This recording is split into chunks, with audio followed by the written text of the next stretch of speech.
মহিলাদের গ্যালারির আশেপাশে যারা আছেন আপনারা একটু সরে যান। মহিলাদের গ্যালারির আশেপাশে কোনো পুরুষ লোক থাকবে না, কোনো পুরুষ লোক থাকবে না। আপনাদের দৃষ্টি আকর্ষণ করছি, আপনারা মহিলা গ্যালারির আশেপাশে যারা আছেন তাদেরকে সরিয়ে দিন। নামের তালিকা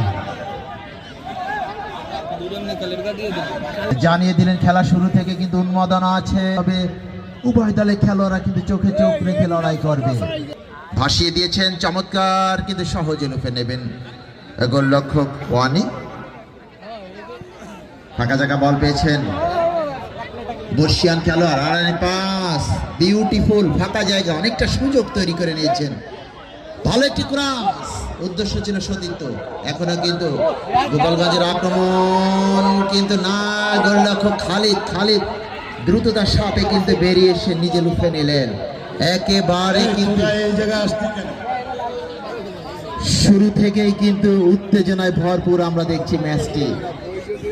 শক্তি সামর্থ্য দিক থেকে কিন্তু দুটি দলই সমানে সমান। দেখা যাক শেষ পর্যন্ত ওই চতুর্থ দল হিসেবে কোন দল ওই সেমিফাইনালে টিকিট নিশ্চিত করেন। ইতিমধ্যে কিন্তু আমরা জানি এখান থেকে কিন্তু কাজদিয়া মুন্সি সিটি সংসদ তারা সেমিফাইনাল টিকিট নিশ্চিত করেছে। সোনাকালী নিয়তি যুব সংঘ সেমিফাইনালের টিকিট নিশ্চিত করেছেন।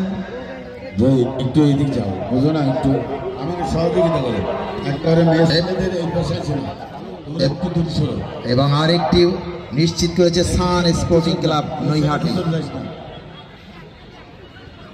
চমৎকার দেখার মতন পাস রাইট উইং থেকে ইনুস কর্তৃক একটু সময় নিচ্ছেন, কড়া মার্কিং এ রেখেছেন, বিউটিফুল।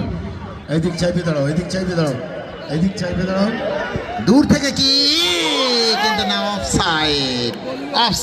দর্শক কিন্তু ওই খেপাটে মুভমেন্ট শুরু, কিন্তু একেবারে উন্মাদনায় কিন্তু ব্যস্ত হয়েছিল, পাগলাটে মুভমেন্ট, কিন্তু তার আগেই অফসাইড। আমরা দেখছি ওই ফ্রেন্ডস একাডেমির এই গেটের দায়িত্ব কার?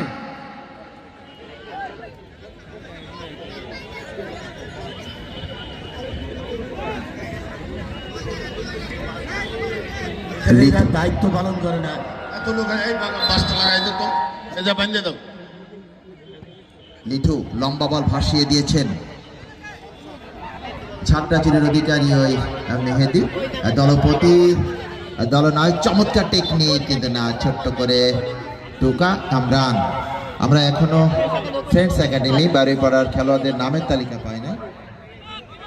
পরিপূর্ণ ভারসাম্য ব্যালেন্স দুটি দল, তবে আজকে কিন্তু সর্বাধিক দর্শক হয়েছে, কিন্তু হাজার দর্শক, কিন্তু মাঠের কোথাও তিল ধরা জায়গা নাই। ওই 8টা কি যুব সংঘ